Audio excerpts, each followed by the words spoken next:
Selamat malam Bapak Ibu, Saudara-saudara, warga jemaat GBIB Menara Iman yang saya kasih dalam Tuhan.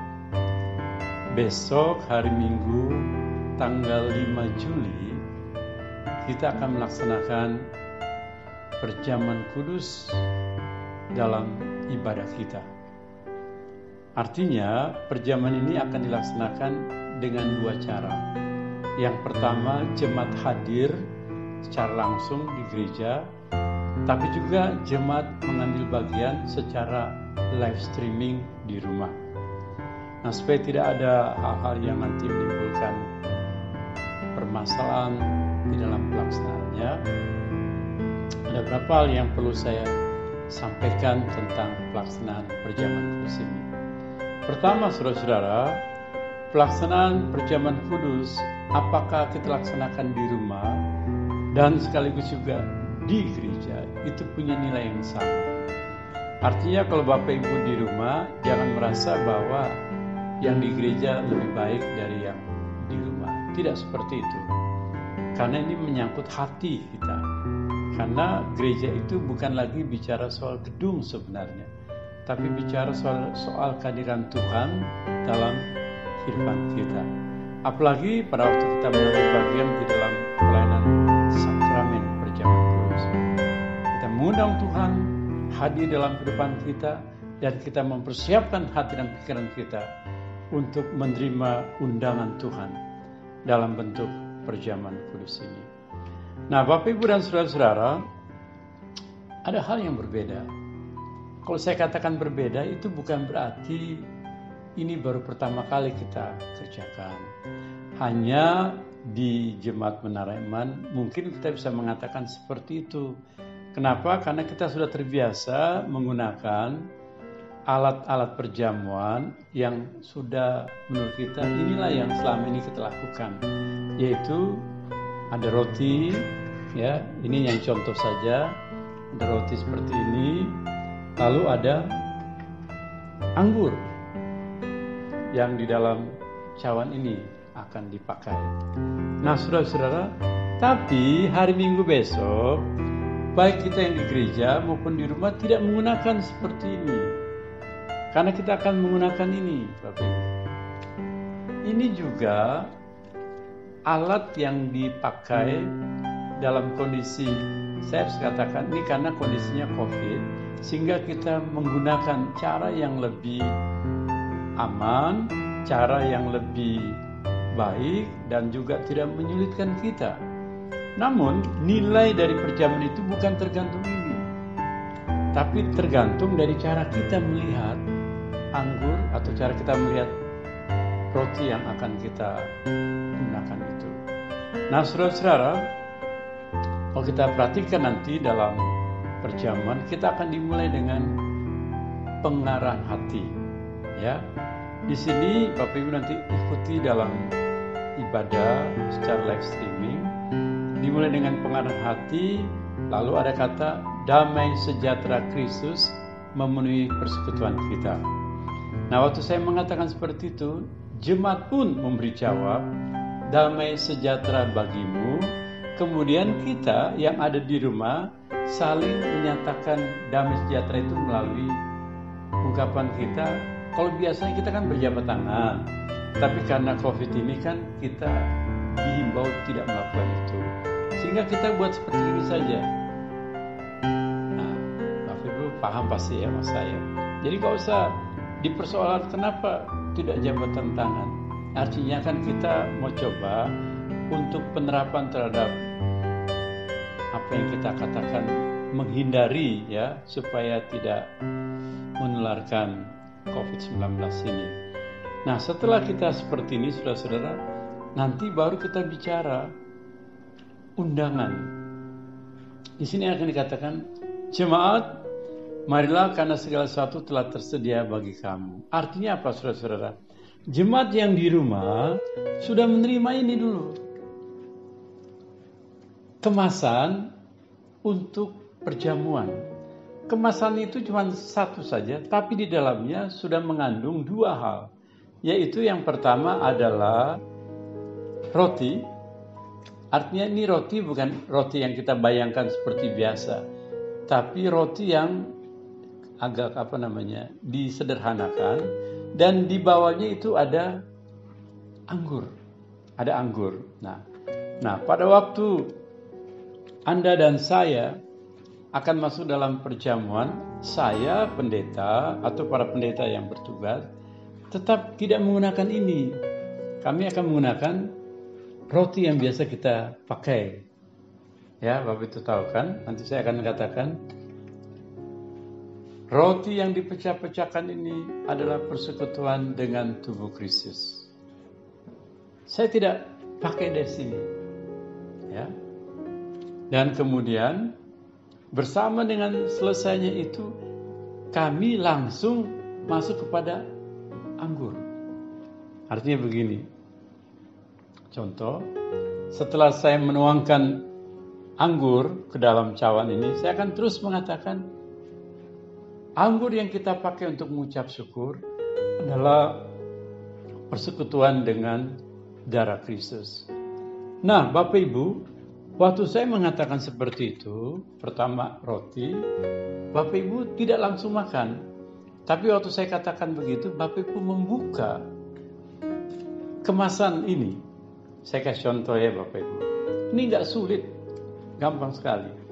Kita saja usia 90 tahun pun bisa buka ini. Ya, tidak harus orang muda yang buka. Artinya setiap kita bisa. Namun bukan keliru juga kalau ada yang bisa membantu. Silakan saja. Tapi kalau membantu kan berarti ini sudah berpindah tangan. Betul kan? Sementara berpikir kita, biarlah kita sendirilah yang menggunakan. Artinya kita mulai dengan buka ini, saudara-saudara. Ini saya kasih contoh.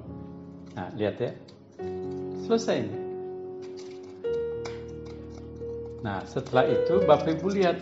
Di dalam sini ada yang dikatakan dulu kita kenal, kalau saudara-saudara kita dari Katolik, namanya hosti.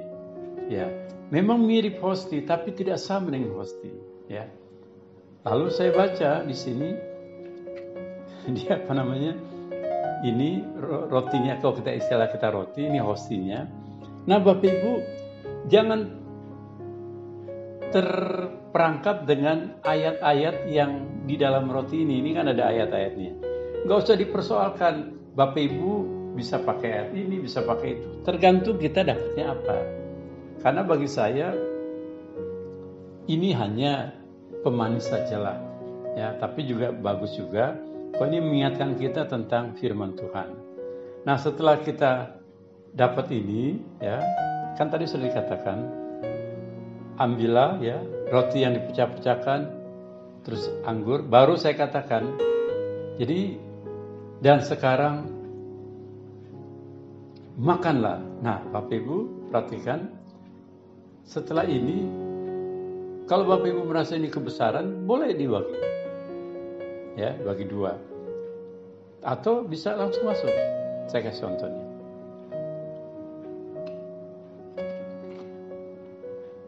Ya, kita makan. Makan roti. Ini memang agak renyah ya. Jadi orang-orang tua pun bisa makan. Ya. Nah, setelah itu baru sekarang kita masuk pada anggur. Nah Bapak Ibu, ini yang berbeda. Kalau tadi saya angkat dari atas, ternyata anggurnya itu di bawah. Jadi kita harus balikkan ini. Ingat yang di sini tadinya roti, sekarang ini anggur. Begitu juga saya akan katakan, ya, anggur yang tadi ini, terus kita buka ini untuk masuk dalam minumlah. Setelah dibuka, ya saya contoh, ini dibuka. Nah, jadi jangan dibalik Bapak Ibu, kalau dibalik ini bisa tumpah ini. Ya. Nah, setelah ini sudah siap untuk diminum, baru saya akan katakan minumlah. Nah, kita akan bersama-sama minum. Artinya tinggal dimasukkan ke dalam mulut. Ini saya kasih contoh. Ya, selesai. Ingatlah dan percayalah bahwa darah Tuhan Yesus Kristus telah ditumpahkan untuk menyucikan dosa-dosa kita. Setelah semua selesai, artinya kami akan ikuti yang ada di gereja. Supaya jangan sampai yang di rumah lebih dulu selesai. Kita kan nggak mungkin akan lihat juga jemaat yang ada di gereja, ya. Setelah semua sudah selesai, baru saya akan katakan pembacaan Alkitab, nas Alkitab. Dan setelah itu selesai, lalu kita lihat sini, saya akan akhiri pelaksanaan perjamuannya sendiri, bukan mengakhiri ibadahnya, tidak, mengakhiri perjamuannya. Damai sejahtera Allah yang melampaui segala akal akan memelihara hati dan pikiranmu dalam Kristus Yesus. Lalu, kalau di gereja, para penatua diaken lalu mereka angkat bejana untuk roti, anggur itu, untuk dikembalikan ke meja atau altar yang ada di depan mimbar. Nah, sementara yang di rumah, bisa saja Bapak Ibu boleh merapikan karena ada bekas makanan dan minuman ini. Bisa lalu ditaruhlah ke tempat yang bisa mengamankan ini. Yang setelah itu ibadah berlangsung. Doa syafaat sampai dengan berkat. Jadi begitu Bapak Ibu, tidak ada yang sulit. Artinya kami sudah memperagakan hal-hal seperti ini supaya seluruh warga jemaat, baik kita yang ada di gereja maupun yang ada di rumah, boleh mengambil bagian di dalam perjamuan kudus. Hal yang terpenting bagi saya Bapak Ibu ya, ini bukan soal cara kita. Kalau cara bisa macam-macam cara. Bukan tergantung kepada roti dan anggur yang kita siapkan. Namun, kalau ada di antara kita rasa-rasanya tidak bisa anggur, silakan gunakan air putih. Ya, jadi tidak menutup kemungkinan Bapak Ibu boleh menggunakan air putih. Ya. Kalau roti juga bisa menggunakan ini, silakan. Kalaupun lebih cenderung menggunakan roti, artinya gereja nggak mungkin menyediakan roti, ya. Tapi saudara-saudara bisa membeli roti, pakai sari roti kah? Pokoknya roti tawar, ya. Jangan pakai roti yang ada coklatnya, itu namanya makan pagi, ya. Yang pakai roti tawar saja. Nah, setelah selesai ibadah, Bapak Ibu mau teruskan makannya, silakan. Jadi begitu Bapak Ibu, mudah-mudahan penjelasan saya dan juga hal-hal yang saya peragakan ini bisa membantu kita supaya hati kita selama memulai dalam ibadah sampai dengan selesai kita nggak bertanya-tanya apakah yang kami lakukan ini nanti ada kekeliruan atau tidak. Ya, kita berdoa saja. Tuhan akan menolong kita supaya pelaksanaan ibadah perjamuan kudus dengan new normal ini berkenan di hadapan Tuhan dan kita dikuatkan oleh Tuhan dan kita memperoleh kesehatan senantiasa. Selamat malam, Tuhan memberkati kita. Terima kasih.